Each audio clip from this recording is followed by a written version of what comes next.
So in this video, I'm going to give my own analysis of this sonnet by Shakespeare, one of the more famous sonnets that he wrote. I'll go through it line by line, then maybe finish with a reading of the poem overall, as a whole. Analyzing things such as language and poetic devices and the context in which it was written and so on. So at that time of year thou mayst in me behold. So in case you're unfamiliar with this kind of language, he's essentially saying, you can see in me a certain time of year, when yellow leaves or none or few do hang.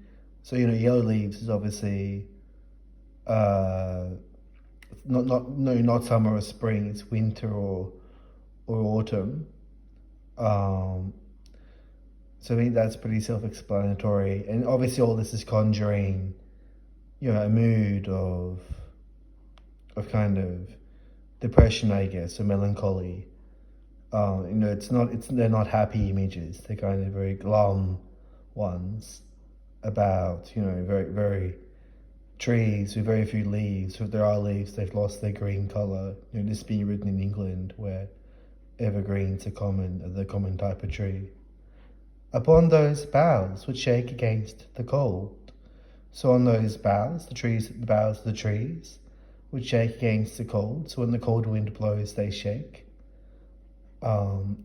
Despite the cold wind blowing against them, they still stand there and shake. Bare, ruined choirs would let the sweet birds sang. And if you don't know, in those times, a bare, ruined choir would be in a church that was kind of confiscated by the English monarchy when England was converted from Catholicism to Protestantism.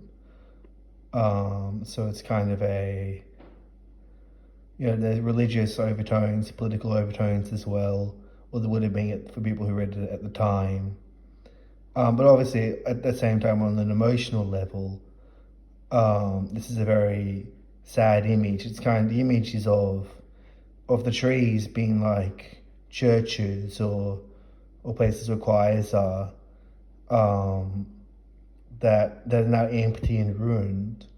So bare, ruined choirs. They were once places where people congregated and celebrated and prayed and so on, and where people would sing, like the birds would sing on the boughs of the tree, like kind of like a choir of birds on the tree. But now the birds have gone, just like the churches have been abandoned. In me thou seest the twilight of such day. So you can see the twilight of such day. So the twilight or the dusk, the evening of such a day, as after sunset fadeth in the west. So that's pretty self-explanatory, I think. So as after a sunset fades in the west, in other words, which by and by black night doth take away. So night will seal it in blackness, night will come and take away the sunlight that was once bright, then turned to kind of red as the sun went down. And now the night takes it away and places blackness instead. Death's second self that seals up all unrest. So night is like death, and sleep is like death as well. Night kind of causes us all to sleep, almost as though we're dead, only to be born again the next morning. So kind of religious overtones can be detected. In me thou seest the glowing of such fire. So you can see the glowing of such fire, of such a fire, that on the ashes of his youth doth lie. That on the ashes of his youth. So was what the fire, or whatever is metaphorically referred to, was once young, but now the fire has consumed all the wood and it's turned to ashes, and there's just a few flames left as kind of the image. So on the ashes of his youth, so the ashes of the fire's youth, the ashes that represent the wood that burnt and kept the fire alive when it was young, or the ashes of the wood that did that.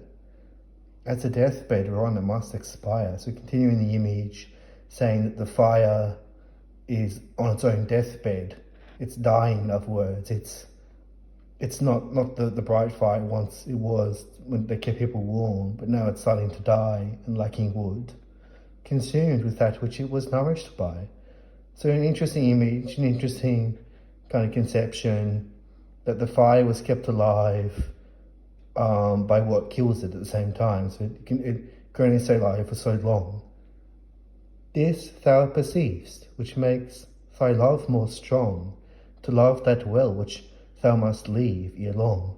And then in the final couplet, Shakespeare kind of links it all together and says that your love, so the person he addressed, which is the young boy in this particular sonnet, you perceive this, but then you still love me, even though you know this love is like a fire, or like autumn, or like a tree that's lost its once glorious leaves, and that you'll leave me soon, but you still love me. So it's kind of a bit of an ironic, assertion of love on the speaker's part, because that's not. You can argue that's not really love. That's just kind of cynical, or someone using someone. If you love them, but you're still going to leave them.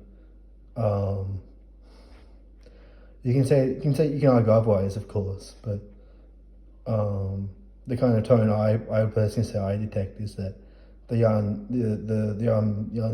man, or whoever the sonnet is addressed to, does not reciprocate the same feelings that the speaker feels, and they're kind of, for whatever reason, going along with it only so far as it suits them.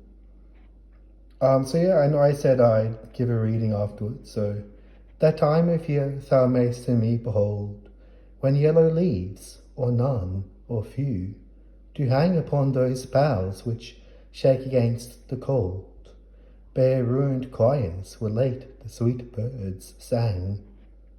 In me thou seest the twilight of such day as after sunset fadeth in the west, which by and by black night doth take away, death's second self that seals up all in rest.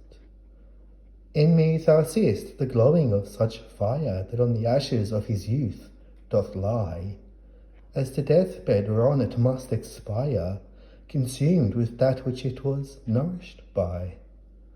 This thou perceivest, which makes thy love more strong, to love that well which thou must leave ere long. So thanks for listening, watching, reading, and hope to see you on another video soon.